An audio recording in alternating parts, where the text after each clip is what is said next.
Supremo, perfeito, anjos e homens de louvor,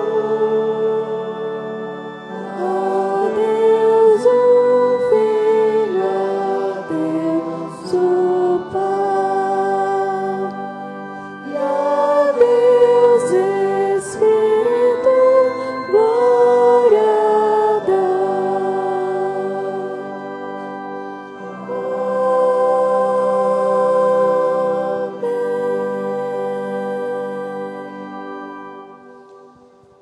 A graça e a paz do nosso Senhor Jesus. Amém. Mais uma vez, Deus nos traz ao seu templo, a sua presença neste local, para cultuarmos, para prestarmos este serviço de louvor ao nosso Deus. E assim, sintamo-nos privilegiados. Agradeçamos a Deus, porque Ele olhou para nós e teve compaixão e tem misericórdia de nós. Permite que nós, pecadores, possamos, assim, nos reunir para expressar nossa fé neste Deus maravilhoso. Convido os amados para que abram suas Bíblias no livro dos Salmos, onde faremos a leitura do Salmo 67, de forma responsiva. Lerei um versículo e os irmãos respondem com o seguinte até o final deste salmo. Seja Deus gracioso para conosco e nos abençoe e faça resplandecer sobre nós o rosto.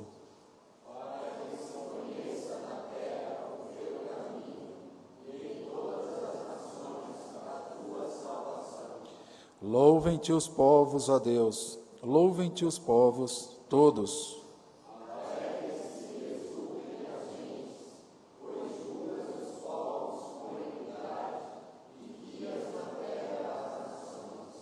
Louvem-te os povos, ó Deus, louvem-te os povos todos.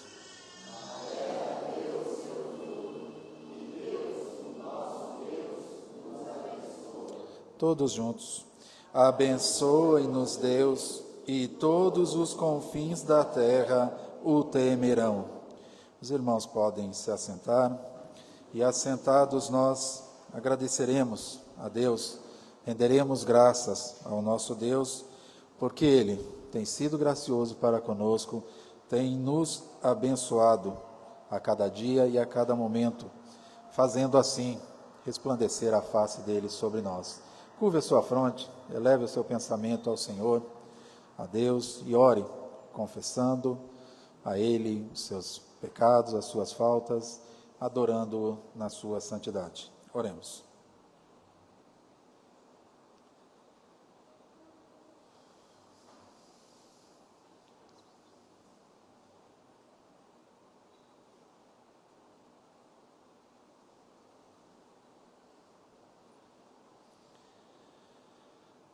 Senhor nosso Deus e nosso Pai, te louvamos, ó Deus, porque aprouve a Ti, ó Pai, nos trazer, nos preparar para estarmos neste momento na Tua presença, fazendo assim, ó Pai, a Tua vontade, fazendo assim o Teu querer. Te agradecemos porque não depende de nós, mas tão somente do Senhor. A graça do Senhor é quem tem enchido os nossos corações, a esperança no Senhor é quem tem movido os nossos corações, as nossas vidas. Te agradecemos, ó Pai, porque o Senhor tem operado no nosso meio, o Senhor tem realizado, ó Pai, a sua vontade, tem enchido, ó Pai, o nosso meio de pessoas, de irmãos que congregam, ó Pai, a fé no Senhor, a alegria de poder se reunir, de poder, ó Pai, expressar essa fé que vem de Ti, que o Senhor mesmo coloca em nossas vidas, que o Senhor coloca em nossos corações. Te agradecemos, ó Pai, porque não somos como os demais, não estamos espalhados, ó Pai, neste momento, curtindo as coisas deste mundo, mas estamos, ó Pai, tão somente voltados para Ti, reunidos na casa santa, no templo santo do Senhor, para te louvar, para te cultuar, ó Pai, para agradecer a Ti por todas as maravilhas do Senhor sobre nossas vidas. Te louvamos, ó Pai, e te agradecemos porque cremos em Ti. E esta fé, este crer, vem do Senhor. O Senhor que nos preparou, o Senhor que nos separou para que este dia, para que neste momento assim pudéssemos estar te louvando e te cultuando, ó Deus. Clamamos a Ti, ó Pai, para que o Senhor olhe para nós, perdoe, ó Pai, as nossas faltas, perdoe os nossos pecados, perdoe, ó Pai, o nosso coração, muitas vezes duro, transformando, ó Pai, em um coração alegre, um coração voltado para Ti. Tem misericórdia de nós, porque reconhecemos, ó Pai, e sabemos que somos falhos, que somos pecadores, e sem o Senhor nada somos, nada podemos. Clamamos ainda, ó Pai, pelos nossos queridos que não podem estar presentes, ó Pai, neste momento, juntamente conosco, se alegrando, exaltando o Teu nome, por motivo, ó Pai, de saúde, por motivo, ó Pai, de impedimentos, que não podem estar aqui neste local para Te louvar. O Senhor esteja, ó Pai, com cada um, cuidando, restabelecendo a sua saúde, restabelecendo o seu ser, ó Pai. Lembramos aqui neste momento nosso irmão presbítero Vildes, que, ó Pai, tem passado nesses últimos meses, nesses últimos anos, por vários problemas de saúde, ó Deus. Que o Senhor esteja, ó Pai, confortando o seu coração, confortando, ó Pai, o seu ser, para que ele possa, novamente, conforme o Teu querer, estar se alegrando conosco na Tua presença. Se conosco, ó Pai, nesta noite, abrindo as nossas mentes, permitindo que nós possamos olhar para a palavra do Senhor e assim assimilá-la, assim colocar em nossos corações. No nome santo de Cristo Jesus, que nós oramos a Ti agradecidos. Amém. Entoemos o hino de número 13, Contemplação.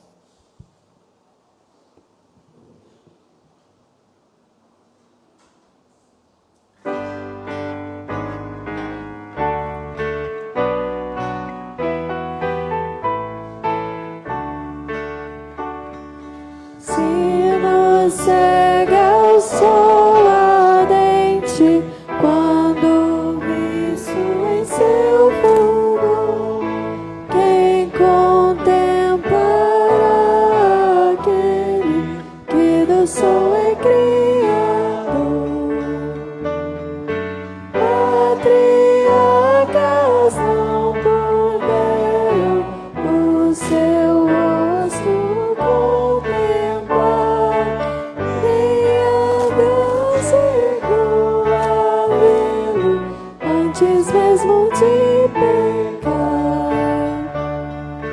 Luz perante a qual é trevas, mesmo o sol a fulgurar.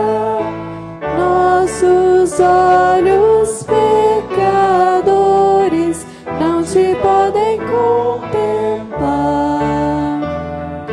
Fogo em cima da caçamba, sarça ardente do Sinai, são figuras desta glória do Senhor eterno Pai.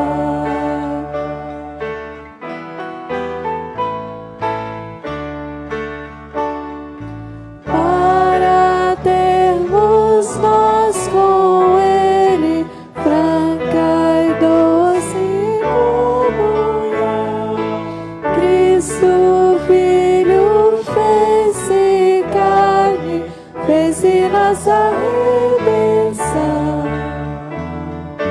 para que na glória eterna o vejamos já sem ver. Cristo padeceu a morte, o caminho abrindo ao céu. Continuemos de pé, fazendo mais uma leitura na palavra do Senhor, desta vez no Evangelho segundo Mateus, capítulo 6, versículos 25 até o 34.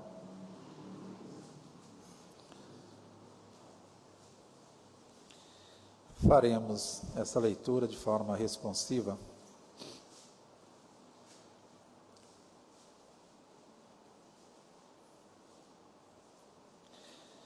Por isso vos digo, não andeis ansiosos pela vossa vida, quanto ao que haveis de comer ou beber, nem pelo vosso corpo, quanto ao que haveis de vestir. Não é a vida mais do que o alimento, e o corpo mais do que as vestes?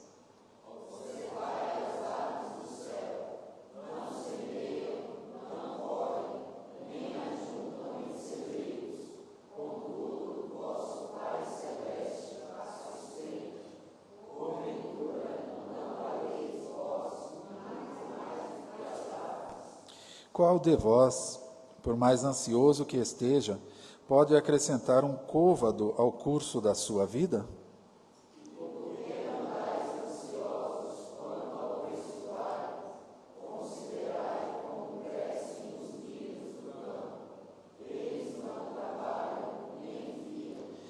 Eu, contudo, vos afirmo que nem Salomão, em toda a sua glória, se vestiu como qualquer deles.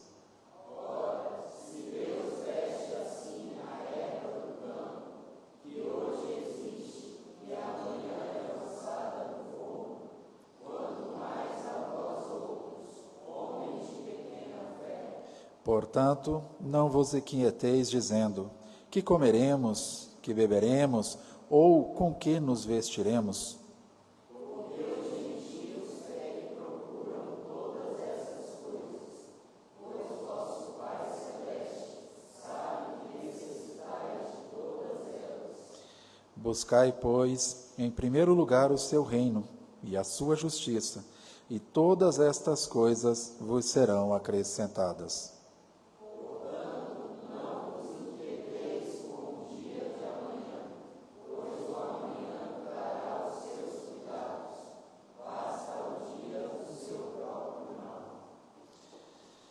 Buscai, pois, em primeiro lugar o seu reino e a sua justiça, e todas estas coisas vos serão acrescentadas. O Senhor Deus nos promete que, se buscarmos a Ele, Ele se fará presente em nossas vidas, e assim suprirá todas as necessidades que nós tenhamos neste mundo. Nós vamos entoar o cântico, e no decorrer deste cântico, o irmão que veio preparado para cultuar ao Senhor com seu dízimo, com a sua oferta, poderá assim fazê-lo, trazendo à frente ao gasofilácio. Entoemos o cântico Eis Nosso Deus.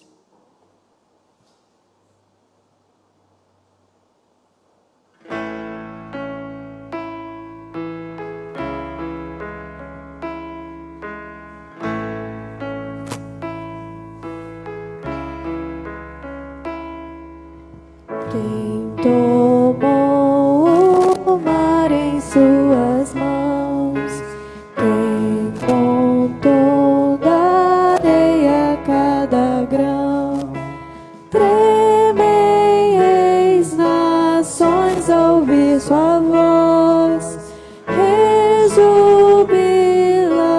toda a criação. Eis nosso Deus no trono a reinar, vinde e adoremos. Eis nosso Rei, incomparável é, vinde e adoremos.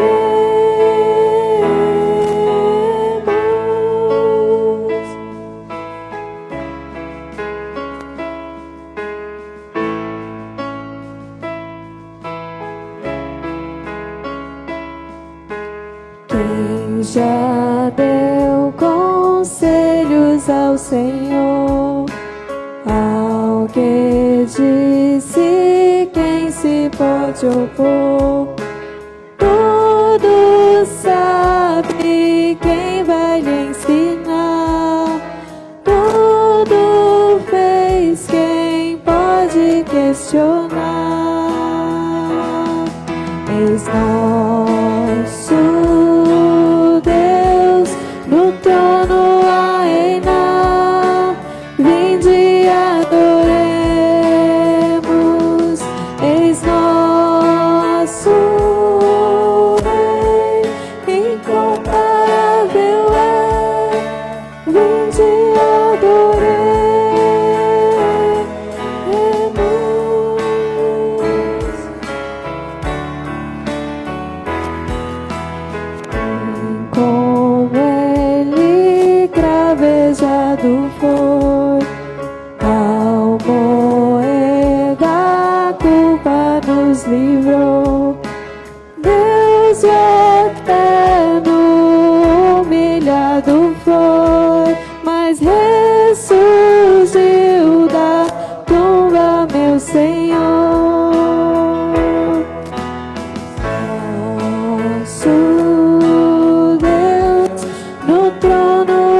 enche a terra,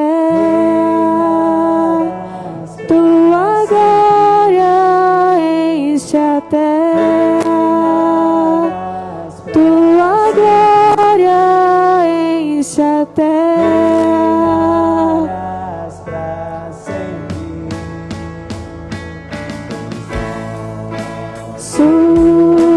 Deus no trono a reinar, vinde adoremos,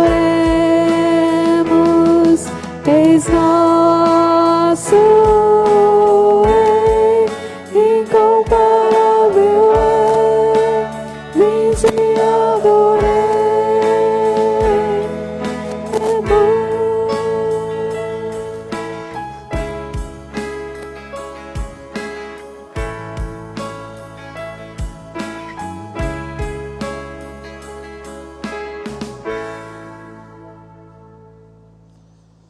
Podeis assentar, irmãos. Oraremos neste momento, agradecendo a Deus pelas providências, por tudo que Ele tem providenciado em nossas vidas, com o nosso irmão presbítero Caetano, fazendo essa oração ao Senhor. Oremos. Senhor, amado Pai, digno de toda a honra e toda a glória, nós estamos aqui, Senhor, mais uma vez em atitude de oração, nos colocando na Tua presença para agradecermos pelas diversas bênçãos que o Senhor tem derramado sobre as nossas vidas, Senhor. Te agradecemos pela bênção do trabalho, pelo alimento que não nos falta, pelo sol, pela chuva, e porque o Senhor tem nos protegido de todo o mal a cada dia das nossas vidas, Senhor.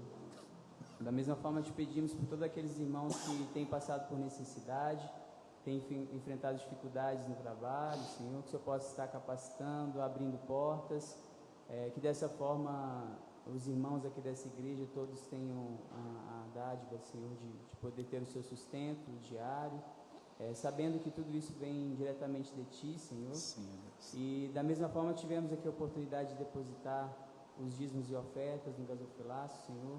Aceita, Senhor, essas ofertas, esses dízimos, Senhor. E da mesma forma também capacita os homens dessa igreja na gestão desse dinheiro, que tudo seja feito para a honra e glória do Senhor.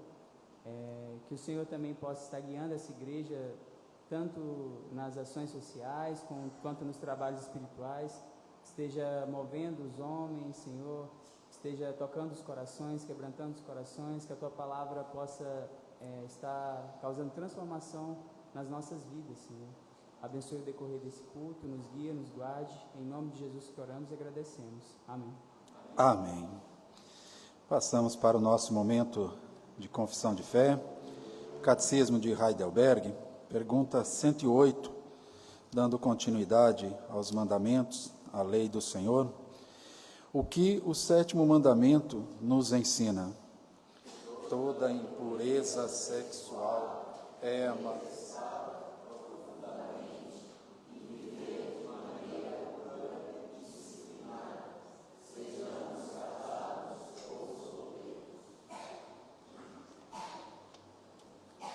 Temos as referências bíblicas para lermos, para meditarmos durante a nossa semana. Eu convido os amados para que façam essa leitura, não somente da pergunta, da resposta, das referências, mas que deem uma atenção ao nosso boletim, que é feito com muito esmero, muito trabalho, não é fácil fazê-lo. Nós vamos entoar um cântico, Cristo, esperança nossa.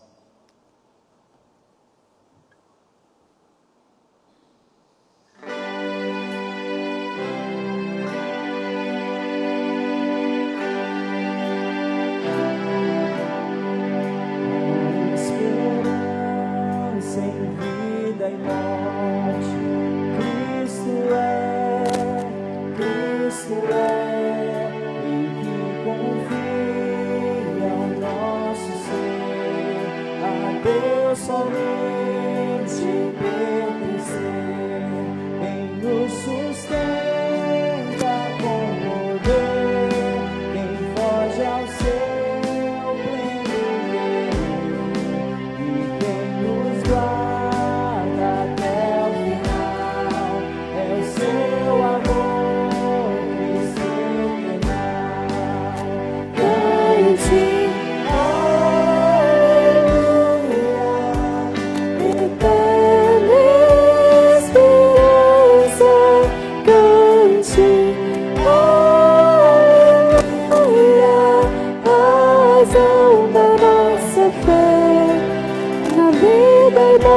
morte Cristo é. Te dá a alma paz. Deus é bom, Deus é bom, como sua graça é eficaz. Em seu sangue redentor, livres da fé quando há temor. Quem tem poder sobre o caos, quem nos conduz em meio ao mar, até a Cristo encontrar. Cante, aleluia, eterna esperança. Cante, aleluia, razão da nossa fé. Na vida e morte Cristo é.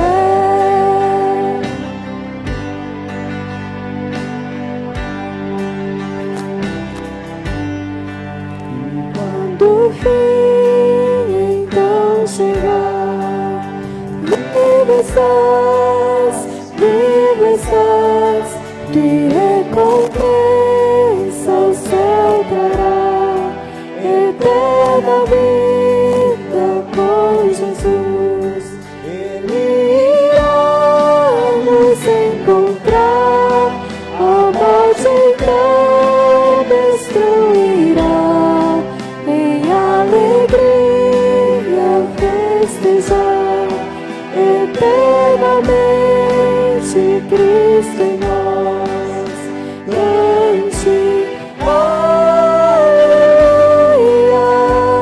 eterna esperança. Cante, aleluia, razão da nossa fé. Na vida e morte Cristo é. Cante, aleluia, eterna esperança. Cante, aleluia, razão da nossa fé.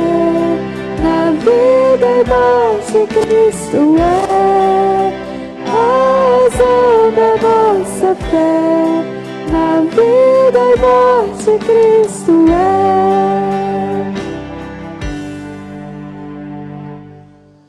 Podeis assentar, irmãos.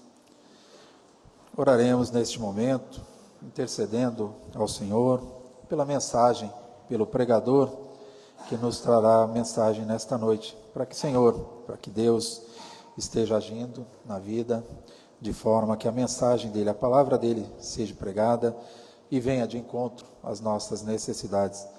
Para isso, vou convidar o nosso irmão o presbítero Elias, que ore ao Senhor, intercedendo assim.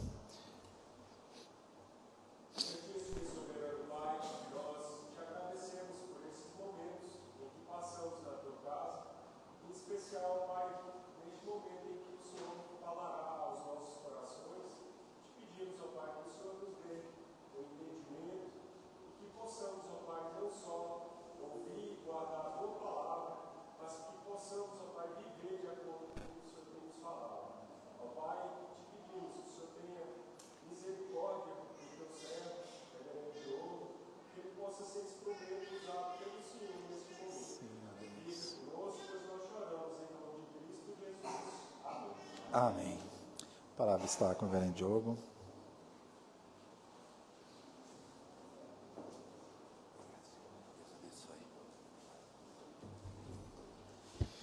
Graça e paz, irmãos. Uma ótima noite a todos. Vamos, nesse momento, nos voltar à voz do Senhor, que é viva, eficaz, transformadora. Peço que você abra a sua Bíblia, no livro do profeta Oséias. Hoje chegamos ao capítulo 10, nessa sequência de exposição que nós, como igreja, nos propomos a observar. Capítulo 10 de Oséias. A palavra do Senhor diz assim: Israel é vide luxuriante, que dá o fruto segundo a abundância do seu fruto. Assim multiplicou os altares. Quanto melhor a terra, tanto mais belas colunas fizeram. O seu coração é falso, por isso serão culpados. O Senhor quebrará os seus altares e deitará abaixo as colunas. Agora, pois, dirão eles: não temos rei, porque não tememos ao Senhor. E o rei? O que faria por vós? Falam palavras vãs, jurando falsamente, fazendo aliança. Por isso brota o juízo como erva venenosa nos sulcos dos campos. Os moradores de Samaria serão atemorizados por causa do bezerro de Bet-Aven. Seu povo se lamentará por causa dele. E os sacerdotes idólatras tremerão por causa da sua glória, que já se foi. Também o bezerro será levado à Assíria como presente ao rei principal. Efraim se cobrirá de vexame e Israel se envergonhará por causa do seu próprio capricho. O rei de Samaria será como lasca de madeira na superfície da água. E os altos de Aven, pecado de Israel, serão destruídos. Espinheiros e abrolhos crescerão sobre os seus altares, e aos montes se dirá, cobri-nos, e aos outeiros, caí sobre nós. Desde os dias de Gibeá, pecastes, ó Israel, e nisso permaneceste. A peleja contra os filhos da perversidade não há de alcançar-te em Gibeá? Castigarei o povo na medida do meu desejo, e congregar-se-ão contra eles os povos quando eu punir por causa da sua dupla transgressão. Porque Efraim era uma bezerra domada que gostava de trilhar. Coloquei o jugo sobre a formosura do seu pescoço. Atrelei Efraim ao carro. Judá lavrará, Jacó lhe desfará os torrões.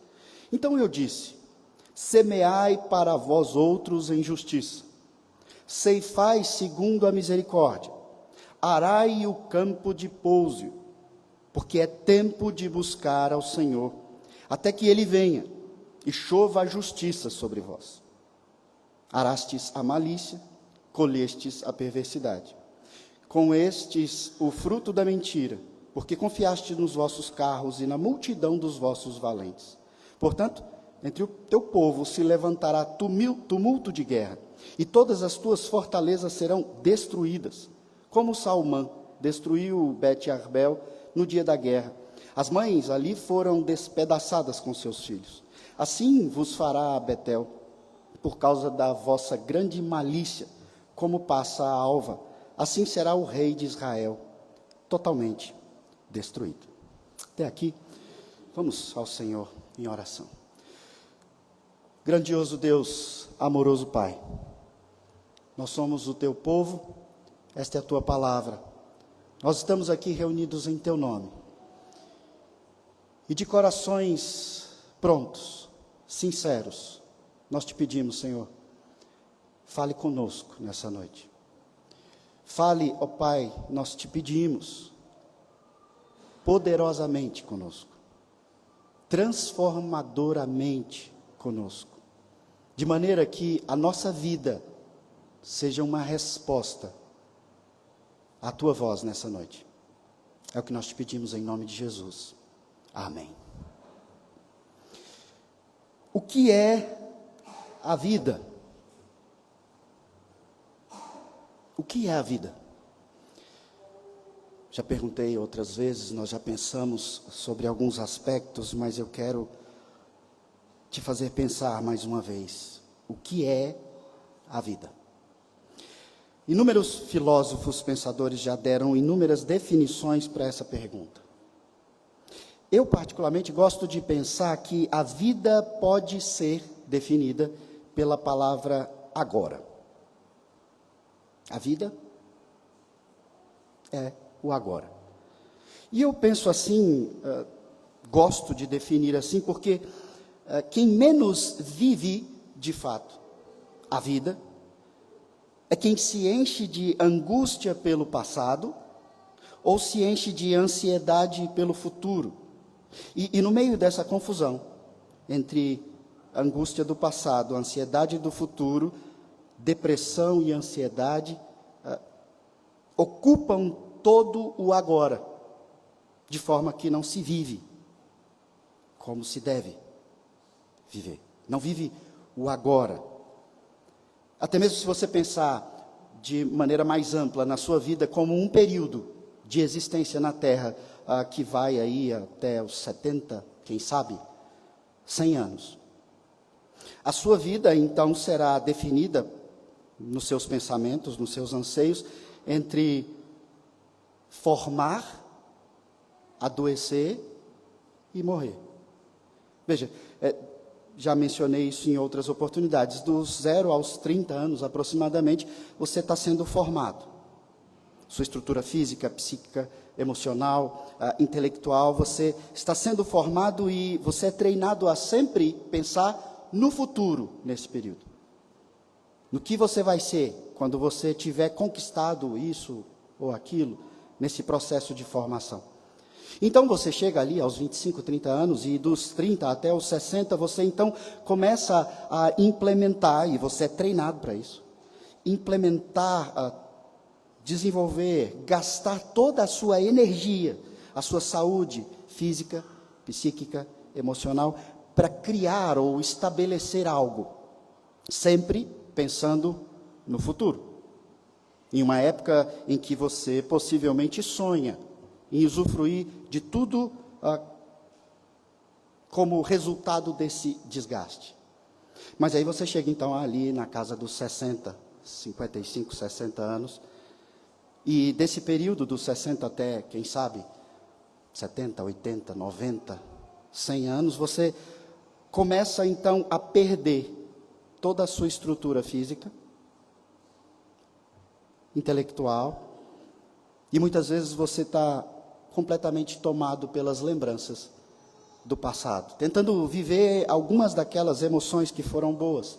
Muitos de nós cheios de frustrações, com saudade pelas coisas que você viveu, tristeza pelas coisas que não saíram como você planejou. E assim, você adoece e morre. Ou seja, o que eu estou me esforçando para fazer com que nós pensemos nessa noite é que muita gente tenta definir o que é a vida, o que é uma boa vida, como deve ser vivida essa vida, essa existência. O que é importante na vida, o que é mais importante. Mas nesse processo todo de até mesmo pensar sobre essas coisas, poucos se atentam para o fato de viver o agora. Viver, e quando eu digo viver, é viver intensamente o agora, independente das circunstâncias. E essa parte é muito importante, independente das circunstâncias. Um momento como esse de culto, que se repete semanalmente, provavelmente ele entrou na sua vida como algo rotineiro, comum. Mas esse é o agora. E esse é o momento que deve ser vivido com toda a sua energia, com toda a sua intensidade, com todo o seu ser, com toda a sua alma, com tudo o que você tem. Isso é viver. Isso é a vida. Mas, eu sei, muitos de nós estão cansados demais, enfadados demais, frustrados demais, para viver o momento intensamente, o agora. E, irmãos, é preciso ter muito cuidado quando eu falo essas coisas. Nós passamos um tempo aqui onde eu falei muito sobre morrer de tanto viver, essa vivência intensa. Porque quando eu afirmo essas coisas, muita gente frustrada com o passado, angustiado com o futuro, começa então a pensar, então o viver é viver irresponsavelmente, eu vou curtir a vida. Eu quero ir para a praia, eu quero largar o trabalho, largar os meus filhos que me dão trabalho, eu quero então usufruir, quem sabe ir para um sítio, ficar ali curtindo o canto dos pássaros. Eu não estou falando disso. Eu não estou falando de se afundar no seu prazer de maneira egoísta, como se isso fosse viver, porque não é. Isso não te dá propósito. E nós também já pensamos sobre isso. simplesmente viver o momento, carpe diem, usufruir, gozar a vida irresponsavelmente, sem propósito, sem plano, sem análise do passado, não é viver. É viver jogando fora a oportunidade de viver. Os que acham que simplesmente não pensar em nada e só curtir o momento é viver, eles simplesmente vivem o vazio do momento. Não tem propósito, não tem rumo, não tem plano, não tem análise do que se viveu. Entenda, a vida só tem sentido naquilo que nós produzimos, frutificamos. É o seu propósito de vida. A salvação te dá propósito. Mas quando você entende que a salvação te dá propósito, você entende que a sua vida tem um propósito, muitas vezes você volta para o ciclo do passado e do futuro. E fica tentando estabelecer o propósito do que você fará no futuro. Mas Deus está te chamando para viver agora, com tudo que você tem. Se tem pouco, dê tudo que você tem para viver o agora. Respondendo à vida. Seu coração está batendo. Você está respirando. E esse é o momento de viver. No Evangelho de Lucas, capítulo 9, quando Cristo, em meio a uma imensa multidão que andava atrás dele, ele se vira para essas pessoas e ele chama para essas pessoas seguirem ele de fato, ao invés de apenas andar atrás dele. Ele fala com 3 pessoas diferentes e ele chama em meio a centenas de pessoas, entre uma cidade e outra, andando a pé. E as 3 pessoas, daquelas centenas de pessoas, dizem que precisavam resolver coisas do passado e outros do futuro. E Cristo olha de novo para a multidão e, em outras palavras, ele diz: quem olha para trás ou tem medo do futuro, não está me seguindo, não está frutificando, não está vivendo o seu propósito de vida. Na expansão do anúncio do Evangelho, em outras palavras, Cristo diz: eu sou a vida é agora, vem. É como quando ele olha para Pedro naquele barco, aflito, com medo dos ventos, das ondas, medo de afundar. Jesus não tem esses medos. Ele apenas diz: Pedro, vem. Quando Pedro começa a ter medo da circunstância, ele começa a afundar. Digo tudo isso para você porque o livro de Oséias está nos chamando. Em todos esses capítulos, Deus está nos chamando. Deus chama o seu povo e chama agora, hoje. Hoje é o tempo. E eu te garanto, é o melhor convite que você pode atender. Mas a semelhança de Israel, como nós temos visto, e nos impacta olhar para esse texto e ver o quanto esse povo de coração duro, de pescoço duro, se nega a responder e a viver o agora. A semelhança de Israel, nós estamos cansados demais para responder agora. Céticos, machucados, desanimados demais para viver com intensidade, energia, essa vida de fé agora. Nós ouvimos o convite, mas parece que essa vida de fé é uma vida em que simplesmente você não enxerga, você não vê o resultado, você não controla o resultado. Como Pedro ou aquelas pessoas que seguiam a Jesus. Seguir para onde? Eu não já estou andando atrás dele? Ou Pedro, não está bom dentro do barco, por que eu tenho que andar flutuando? Então, nós não vemos, não mensuramos os resultados e simplesmente ficamos parados. Deixa eu explicar algo que constantemente eu fico repetindo. É isso que é vida de fé. É viver agora o que simplesmente você não pode ver, mensurar, tocar, controlar. Deus, que a tudo vê, que a tudo controla, te faz o convite, e eu gostaria de enfatizar que não é mero convite, é uma convocação. Observa comigo nesse capítulo 10 de Oséias, o verso 12, a segunda parte do verso 12. Quando ele diz: porque é tempo de buscar ao Senhor, até que Ele venha e chova justiça sobre nós. É tempo de buscar ao Senhor, até que Ele venha. Agora, intensamente, até que Ele venha. Capítulo 10, então, nos faz esse grande convite, mas ele começa nos dando uma expansão, ampliando o nosso entendimento sobre o que Deus está alertando Israel e a nós hoje.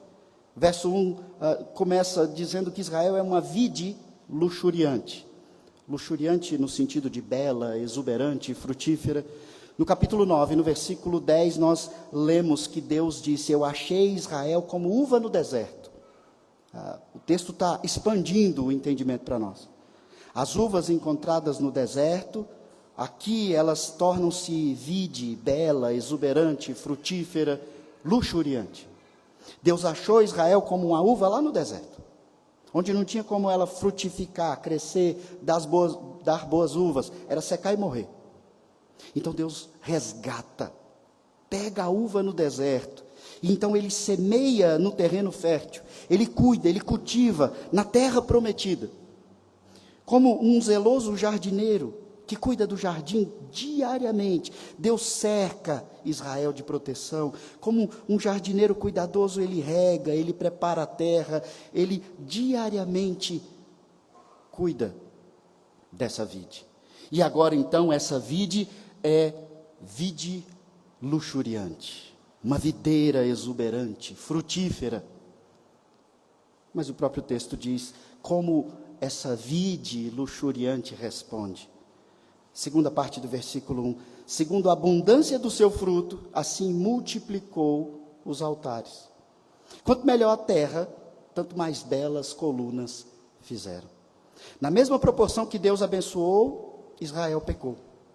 Quanto maior foi a bênção, a prosperidade, a fartura, maior foi o pecado, o abandono, a idolatria, o adultério de Israel contra Deus. Quanto melhor a terra, quanto maior o cuidado, maior era o pecado, maiores eram as colunas de idolatria, de adoração, construídas para adorar os deuses que Israel estava imitando dos outros povos, inventando deuses. Deuses da fertilidade, da frutificação. O jardineiro cuidando. E eles agradecendo, louvando e bendizendo a outros. Criados, inventados. E aqui eu gostaria que você pensasse em algo que é muito comum nas nossas vidas. Acontece conosco e é muito comum. O livro de Provérbios nos alerta sobre isso, que o texto aqui está nos mostrando que é uma prática, um comportamento do povo de Deus. Lá no livro de Provérbios, capítulo 30, verso 8, parte B do versículo 8, a palavra diz: não me des nem a pobreza, nem a riqueza. Isso é o sábio falando, numa oração. Senhor, não me dê nem pobreza, nem riqueza. Dá-me o pão que me for necessário. Algo muito parecido com a oração, o pão nosso de cada dia, o maná diário. Não me dá nem pobreza, nem riqueza. E o provérbio continua: para não suceder que quando, estando eu farto, te negue e diga: quem é o Senhor? Percebe? O sábio inspirado se dirigindo a Deus: Senhor, não me dá nem pobreza nem riqueza, porque pode ser que eu me envolva tanto na riqueza, que simplesmente não me lembre mais quem que me deu tudo isso. Não me volte ao Senhor. Irmãos, como isso é comum acontecer conosco. Está tudo ótimo, está tudo bem, e você está prosperando como você sonhou, e então você simplesmente se esquece de Deus. É isso que Israel fez. As colunas que os povos semíticos usavam em suas adorações, Israel começa a construir de maneira cada vez mais belas e maiores. Quanto mais é a riqueza, a prosperidade, a frutificação de Israel, mais idolatria, mais adultério, mais adoração pagã. Israel, misticamente, começa a acreditar que com essas colunas, eles estavam se garantindo contra os maus tempos, as vacas magras. Eles estavam garantindo as colheitas, as chuvas, as plantações, a frutificação. Uma clara demonstração daquilo que o Senhor tem usado Oséias para dizer para eles e para nós. Vocês não conhecem Deus. Vocês não se relacionam com Deus. Vocês não buscam a Deus. É semelhante, irmãos, a um crente que acredita que o bater na madeira vai proteger ele de algo ruim que foi dito. Misticismo, idolatria, bobeira. Versículo 2, então o Senhor diz: Israel, seu coração é falso. Falso porque com a boca você declara adoração e confiança em Deus, mas na prática você levanta colunas. Ingratidão à provisão de deuses inventados. Você acredita em coisas místicas e sem sentido e inventadas. Sabe quando uma criança está jurando algo e atrás está com a mão com os dedos cruzados? É isso que o Senhor está falando. Israel, você fala algo, mas você sabe que está mentindo. Israel aqui declara adoração irrestrita e fiel a Deus, mas constrói colunas, está com o dedo cruzado. É falso, é mentiroso. Eu penso que se você crê em algo, e por isso eu quero hoje dar ênfase à intensidade com que você crê, a energia que você coloca no que você diz que crê, na vida que você diz que é a vida para se viver, a vida que você diz para o seu filho: é isso, meu filho, que é o mais importante. Se você crê em algo, mas você faz o contrário do que você disse que crê, eu tenho a tendência de pensar que você não acreditou ainda de verdade. Você não entendeu ainda. A Bíblia usa muito a expressão íntegro como uma característica que se espera dos crentes. E o íntegro é alguém que não é dividido, falso. Ele é integral, ele é por inteiro. O que ele crê e ele crê todo, intensamente, com toda energia, com todo o seu ser. Ele não separa o espiritual do não espiritual, ele simplesmente crê por inteiro. O corpo, a alma, tudo é voltado para aquilo que ele acredita. Então toda a sua vida, a sua energia está voltada para aquilo. E Israel aqui, o Senhor diz: você é dividido, você é falso. E você, crente? Como é a sua vida de fé? E digo, a como você responde? Posso te perguntar de novo: o que é a vida? O que é uma vida bem vivida? O que é o mais importante de se viver? Nós já temos pensado sobre vários aspectos dessa mesma pergunta aqui. Então, no verso 3, o texto diz: agora, pois, dirão eles: não temos rei, porque não tememos ao Senhor. E o profeta pergunta: Israel, o que o rei faria por vocês? É Israel mesmo chegando à reflexão: o que o rei faria por nós? Deus está dizendo: quando o reino cair, aí sim eles vão reconhecer que perderam as bênçãos porque abandonaram a Deus. Então eles vão dizer: nós não temos rei mais em Samaria. Acabou o nosso reino, a nossa terra, o nosso poderio. Não tem mais reino terreno, porque nós não tememos ao Senhor como devia. E o Deus leva eles ao pensamento: e o rei terreno? Se vocês tivessem rei agora, o que ele faria por vocês? Sem o favor de Deus não adianta ter o maior dos reinos. Não adianta ter dinheiro, não adianta ter poder, não adianta ter saúde. Ou seja, o que é a vida? O que é ter tudo que você gasta toda a sua energia para ter, quando a vida não, você mesmo diz, não são essas coisas.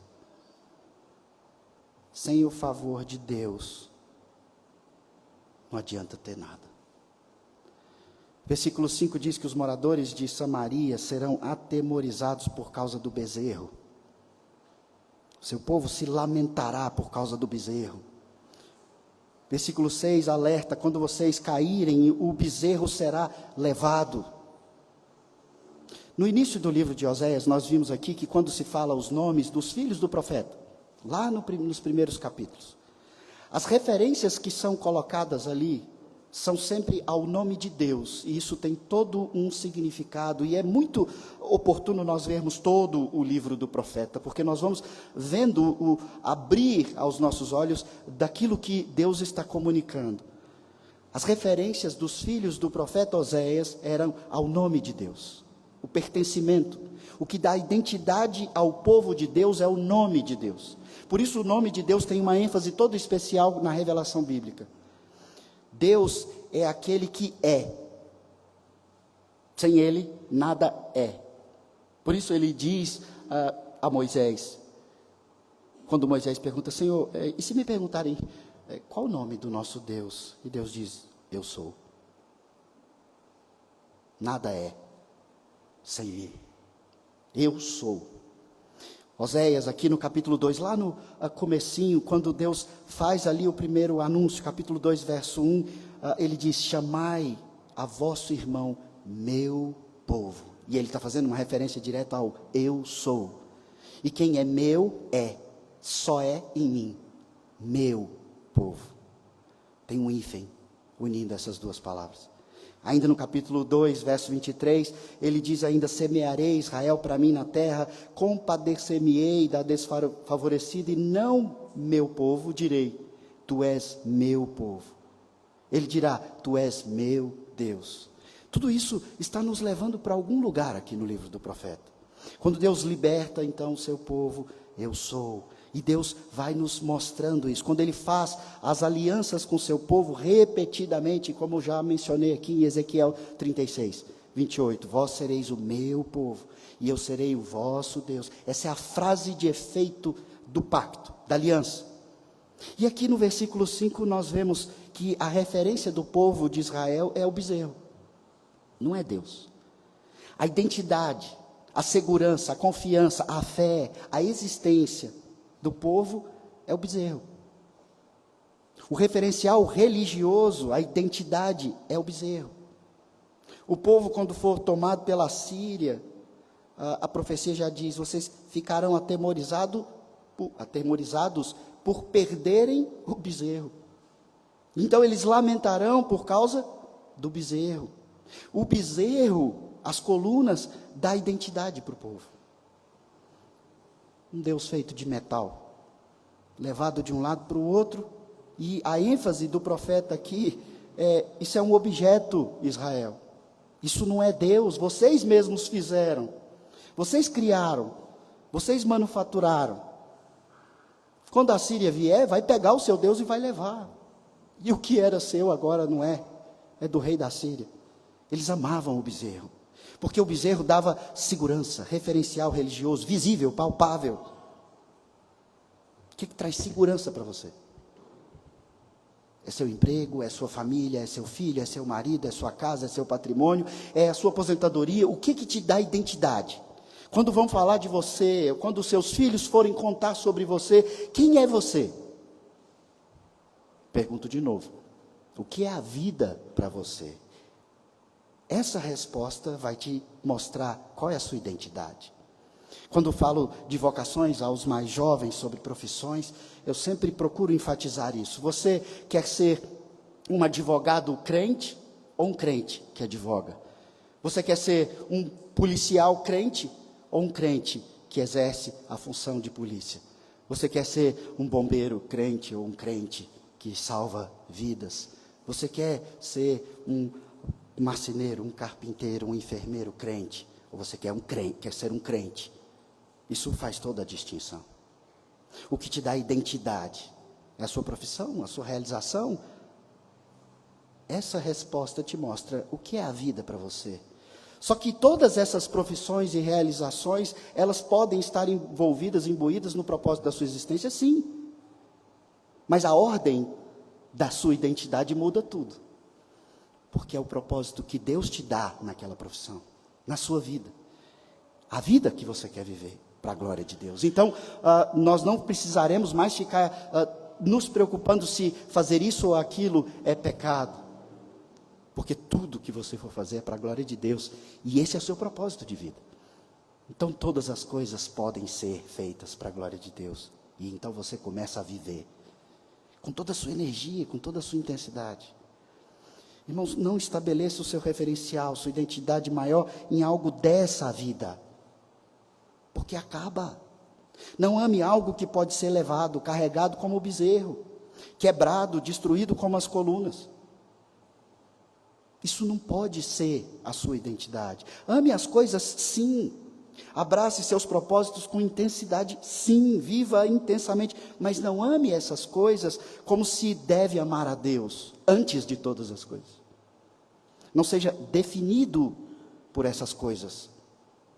Isso pode vir a se tornar idolatria, como nós estamos vendo aqui no texto. Versículo 7 diz: o rei de Samaria será como uma lasca de madeira na superfície da água.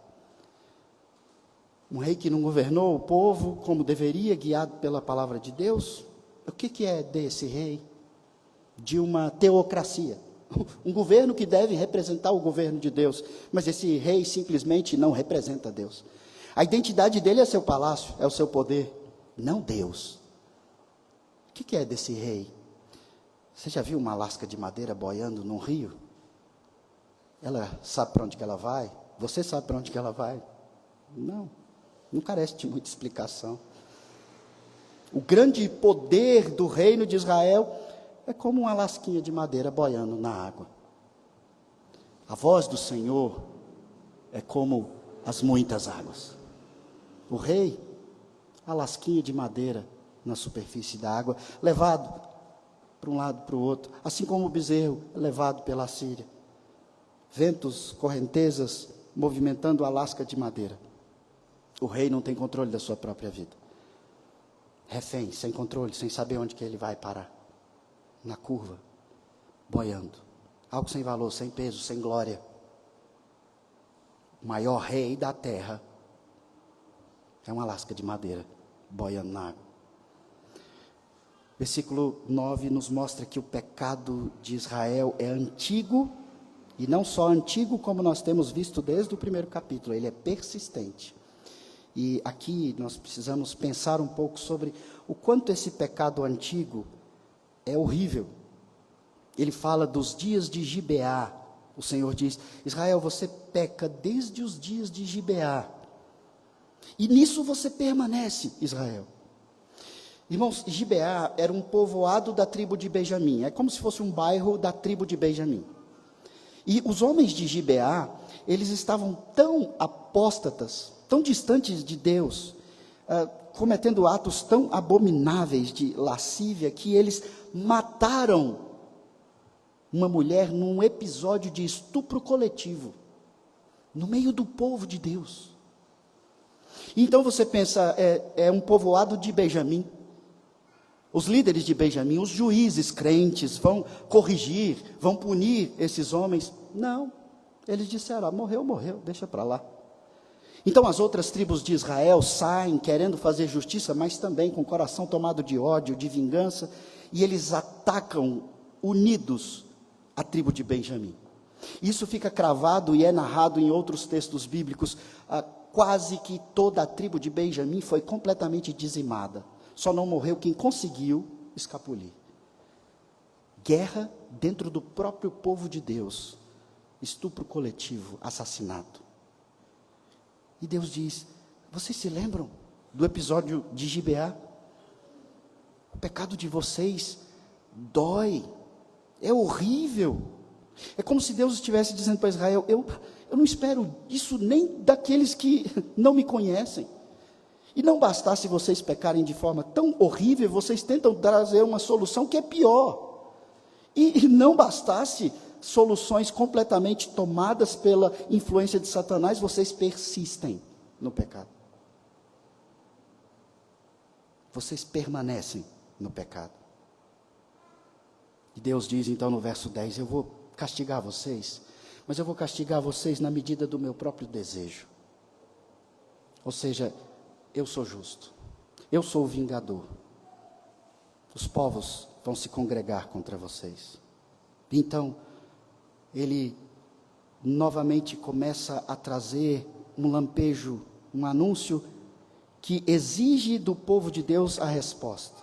Ele fala no verso 11, porque Efraim era uma bezerra domada, gostava de trilhar, coloquei o jugo. É Deus retratando aqui, olha, eu cuidei. É a mesma imagem, David, só que agora com um animal. Eu cuidei de você.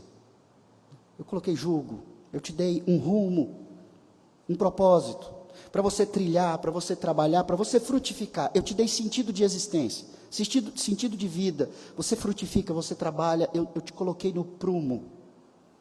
Você foi resgatado, Israel, instruído, treinado, mas você faz exatamente o contrário do que se espera. É Deus insistentemente, com sua graça, mostrando para onde que vocês estão olhando. O que é a vida para vocês? Eu sou o autor da vida, eu os chamo para uma vida, para a minha glória, porque eu sou o grande eu sou. E vocês se viram para tudo o que existe, menos para mim. Então, irmãos, nós chegamos aqui no verso 12, no ponto alto do capítulo 10. O foco central para nós aqui hoje. O convite do agora. O convite da graça de Deus ao seu povo, mas eu te alerto, é para agora. Não é para amanhã. Não é para depois. Não é para quando você tiver tempo. É agora. O texto diz, então eu disse, semeai para vós outros injustiça, ceifai segundo a misericórdia, arai o campo de pouso, porque é tempo de buscar ao Senhor, até que Ele venha e chova justiça sobre vós. Reflita sobre o que Deus faz aqui, irmãos. Por isso eu quis explicar sobre o que aconteceu historicamente em Gibeá. Esse é um Deus longânimo, misericordioso, gracioso, que diz, a trombeta já tocou, o juízo já foi anunciado, a consequência é inevitável, mas Israel, há esperança, há salvação. Responda, fala alguma coisa, muda o rumo da sua vida. É Deus insistentemente, capítulo a capítulo, mostrando o quanto Israel se desgarrou e capítulo a capítulo ele alertando, ainda é tempo de buscar. Enquanto há vida, há tempo de buscar, há tempo de se arrepender, há tempo de endireitar, de semear justiça, ao invés de viver a injustiça de Gibeá, a vingança de Benjamim. Esse é o chamado que foi feito a Israel. Mas não só para o antigo Israel, a palavra do Senhor foi revelada para que esse chamado atingisse o seu coração hoje. E esse chamado é feito a você, que talvez veio para a igreja, mas está tão distante daqui. Você que um dia fez um voto solene, professou a sua fé, mas não pratica. Você diz que crê, mas veja bem, não é tão radical como está escrito aí na Bíblia, porque ninguém consegue fazer isso. Eu escuto isso muito mais do que eu gostaria. Você foi como aquela uva do deserto, resgatado, plantado, cultivado, guardado. E ainda assim, você produz frutos que não são esperados pelo jardineiro. Deus apresenta ao antigo Israel aquilo que eu estou me esforçando para fazer nós entendermos nessa noite. Semeia agora. Ara o campo agora.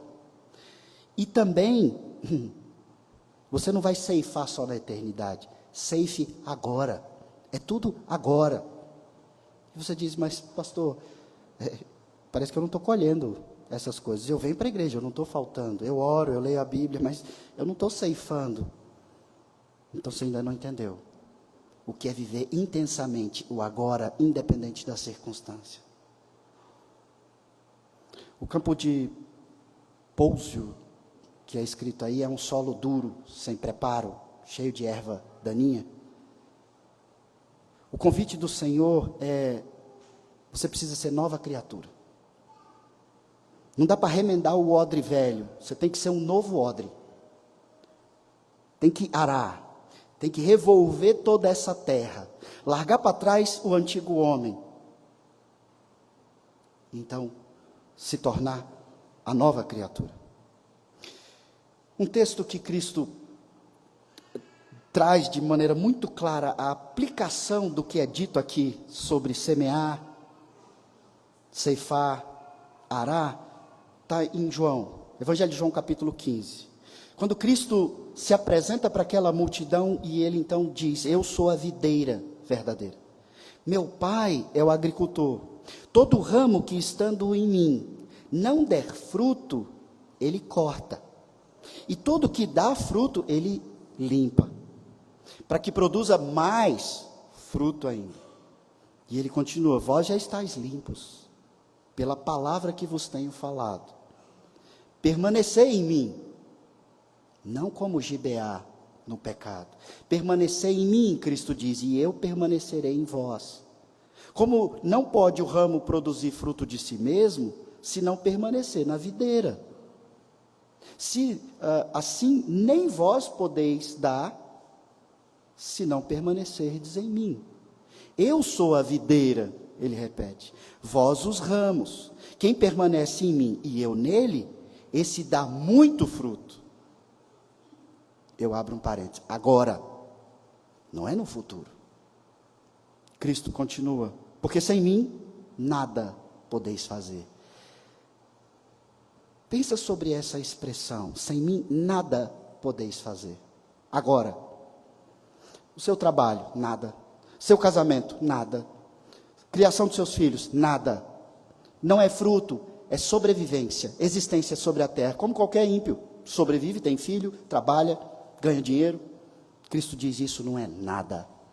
É só em mim que você tem sentido de vida, que você vive do jeito que deve se viver, que você assume e cumpre o propósito de existência na terra. E entenda, irmãos, eu repito isso constantemente, se não houvesse propósito para a sua vida, você não estaria aqui mais. E eu digo isso porque quando nós falamos e pensamos sobre essas coisas, os crentes, os mais idosos dizem: pastor, vamos dar chance para os mais novos, meu tempo já passou, eu já fiz tanta coisa na igreja. Não, essa é a circunstância. E se você não foi, é agora. Responde, frutifica. Ainda há vida, então ainda há propósito, ainda há fruto para se produzir. Aí então aqueles que estão na meia idade, né?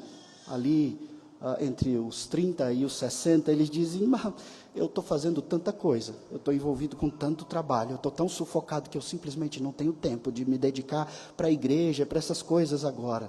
Quando eu aposentar, então vai ser o momento ideal, e eu vou frutificar no meio do povo de Deus e para a glória de Deus. Eu vou, quem sabe, até me tornar um evangelista. E então, o mais novinho, aquele jovem, o adolescente, ele diz: não, agora eu preciso fazer tanta coisa, eu ainda vou ter tempo de frutificar. E percebe como assim nós vamos sempre envolvidos naquilo que eu iniciei falando? A gente está sempre envolvido com o passado e com o futuro, e a gente não vive o agora, porque Deus é tão longânimo, né? Ele vai esperar. A hora é agora. Lá em João 15, versículo 6, Cristo ainda enfatiza: se alguém não permanecer em mim, abre parênteses, frutificando, será lançado fora. A semelhança do ramo, secará, e o apanham e lançam no fogo e o queimam. Percebe que ele não apenas diz: olha, se esse galho da igreja, ele não dá fruto, ele podia dizer: aí a gente arranca. Ele diz: não, a gente arranca, ele seca, então alguém pega ele e joga na chama, na labareda, ele queima, completamente. O que Cristo está querendo dizer com isso? Deus te chama e você diz: eu estou pronto. Ou você diz: já passou meu tempo, eu vou ter tempo. Tem pessoas que fazem melhor do que eu. Essa é a sua circunstância. Tem alguma coisa para você fazer. Nós precisamos responder como Pedro, depois de ter insistentemente confiado em si e frustrado a si mesmo. No último tempo, Cristo se encontra com ele, e então Pedro diz: Senhor, eu sei que eu sou falho. Eu sei que eu não te amo como eu deveria. Eu sei talvez pensando ali no momento do barco. Eu sei que eu não flutuo, mas eu vou. Hoje pela manhã eu anunciei aqui, antes da escola dominical, sobre uma lista que nós estamos criando em nossa igreja, de responsabilidades, de coisas que precisam ser feitas aqui na igreja. Enfatizei alguns textos sobre o aspecto da igreja ser um corpo, de maneira que ninguém está sem função nesse corpo. E se você ainda existe, tem alguma coisa para você fazer. Independente da sua idade, independente da sua circunstância, independente do seu contexto, independente da sua capacidade, aos seus próprios olhos. Tem alguma coisa nessa igreja para você fazer. Responsabilidades que precisam ser assumidas, porque no contexto de igreja, alguns ficam extremamente sobrecarregados e outros completamente passivos, ociosos, sem frutificação. Então você diz, mas mexer com gente é difícil. Essa é a sua circunstância. Esse é o desafio de viver com toda a sua alma, com todo o seu ser, com todo o seu entendimento. Isso é morrer de tanto viver. É não economizar as suas emoções, é não economizar o seu corpo, é não economizar a sua vida, se negando a viver. Porque isso é viver. Responder ao Senhor o seu propósito. E você é crente. Como pode não existir nada que você pode fazer para dar fruto? Matthew Henry, um comentarista antigo, ele diz: quem não faz o bem, já está fazendo o mal. Ele comentando esse texto. Quem não está fazendo o que tinha que fazer, já está fazendo o que não deveria fazer. Deus é o agricultor. A igreja, irmãos, nós, que não são essas paredes, são os galhos. Esses galhos são a extensão frutífera da vida e do ministério de Jesus. Você é essa extensão. O que Jesus fez? Será que você olha para aquela história onde Jesus está caminhando e um monte de gente andando atrás dele, e ele se vira para as pessoas e fala, segue-me. Você não se identifica? Não, ele está chamando o Diogo porque o Diogo é pastor. Está chamando o irmão porque ele toca, o outro toca outro instrumento, o outro tem a voz boa, o outro tem disposição, o outro tem tempo, eu não tenho nada. Deus está chamando você com o que você tem. E você é convocado para frutificar. E é agora. A grande expressão que eu gostaria que fixasse na sua mente durante toda essa semana, dentro desse contexto, é esse versículo 12, a parte B. Porque é tempo de buscar ao Senhor, até que Ele venha e chova justiça sobre nós. O texto está dizendo, é buscar, ou seja, é responder, é viver, frutificando até que Ele venha. É agora, até lá. Então aqui nessa vida, você já vai ceifar, você já vai experimentar a bênção, a condução, a transformação, a justiça de Deus sobre você, e você então vai degustando o que vai acontecer no grande dia da volta de Cristo. Quando então sim, naquele dia vai ser derramada de forma abundante toda a justiça de Deus, onde os galhos secos serão queimados, os galhos frutíferos serão então agora revigorados, glorificados para a eternidade. Chove justiça sobre nós e choverá de maneira definitiva e abundante justiça sobre nós. Para encerrarmos o texto de Malaquias, Malaquias capítulo 4, verso 2, ele diz, mas para vós outros que temeis o meu nome, nascerá o sol da justiça, trazendo salvação nas suas asas. Saireis e saltareis como bezerros soltos na estrebaria. Desde Malaquias já havia o anúncio de que Cristo é o nosso sol da justiça. Ele já fez na cruz a sua justificação. Ele é o sol da justiça, a resplandecente estrela da manhã. Portanto, agora é tempo de buscar ao Senhor, individualmente, com a sua família, e aqui no ajuntamento solene de todo o povo de Deus. Buscai ao Senhor até que Ele venha e faça chover justiça sobre nós. Vamos orar ao Senhor. Santíssimo Deus, dá-nos entendimento, coragem para responder ao Senhor com a nossa vida, ó Pai. O Senhor nos deu vida, o Senhor nos salvou, e o Senhor tem nos chamado a dar frutos dessa salvação, a viver uma vida com um propósito real, de maneira intensa, colocando toda a energia que o Senhor mesmo nos dá, para a glória do Teu nome.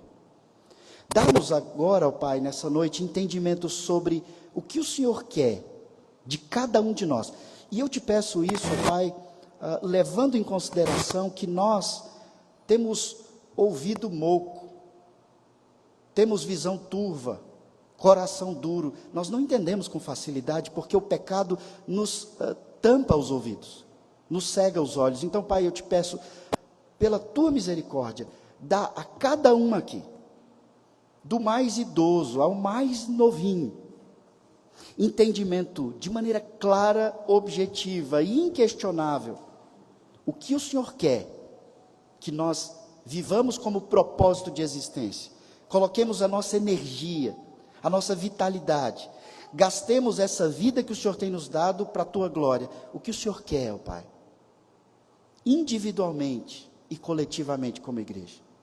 Dá esse entendimento, ó Pai, tenha misericórdia de nós, porque muitas vezes, muitos de nós, estamos como Israel, persistindo no pecado antigo, porque nós simplesmente estamos cegos, surdos, endurecidos ao Teu chamado, ó Pai. Então, o Senhor que tem todo o poder, o Senhor que é real, dá-nos entendimento, Senhor. E dá-nos, então, toda essa emoção que nós precisamos para viver a vida que o Senhor quer que vivamos. Essa vida que o Senhor nos deu, e só pelo fato de ser dada por Ti, já nos dá a resposta, o que é a vida. É viver para a Tua glória. E nós queremos isso. Independente da dificuldade, da correria, do sofrimento, da doença, nós queremos viver para a Tua glória. Mas nós não queremos, ó Pai, que essa afirmação seja falsa, dividida.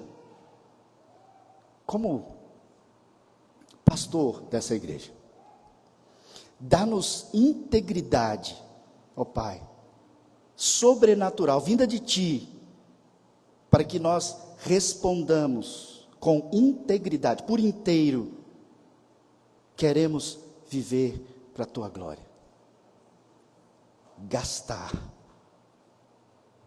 a vida, a energia para a Tua glória, frutificar para a Tua glória, para que essa igreja seja verdadeira videira frutífera em São Sebastião, em Brasília, e onde o Senhor quiser que nós alcancemos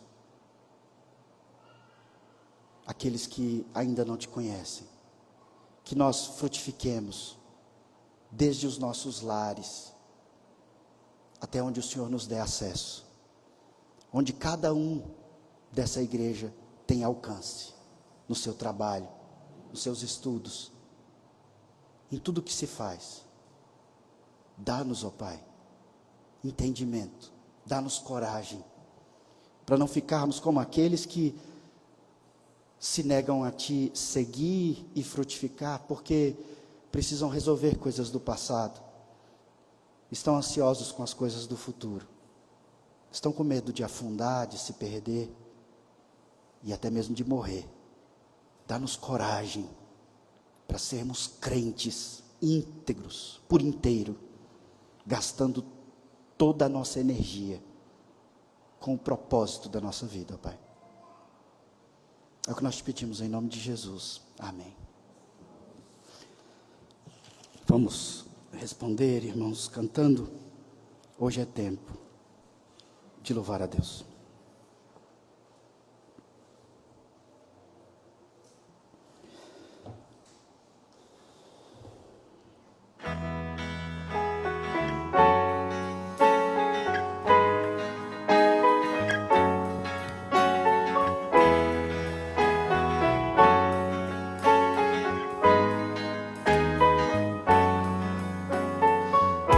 Hoje é tempo de louvar a Deus.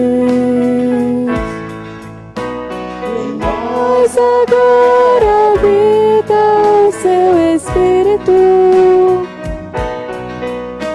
Então é só cantar e a Cristo exaltar, e sua glória encherá este lugar. Sim, vem louvar.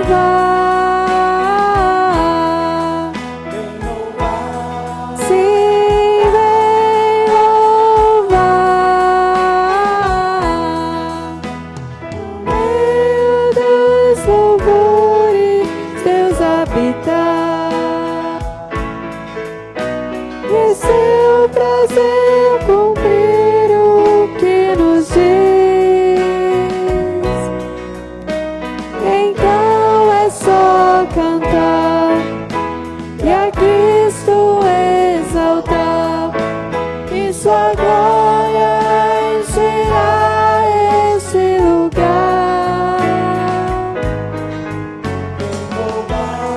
Sim, vem louvar.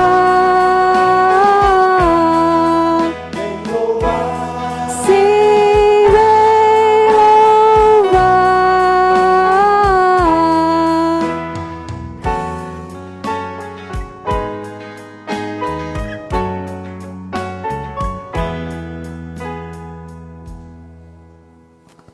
Que a graça do nosso Senhor e Salvador Jesus Cristo, que o amor de Deus, o nosso eterno e glorioso Pai, e as consolações do Santo Espírito de Deus repousem sobre vós, Igreja Presbiteriana Central, e sobre todo o povo de Deus espalhado por toda a terra, desde agora e para todo o sempre.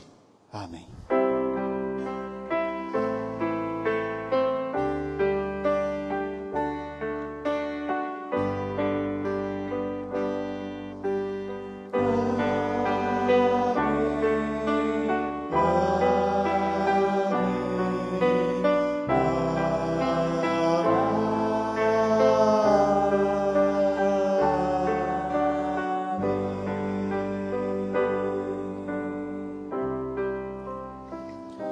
Podei-vos assentar, irmãos.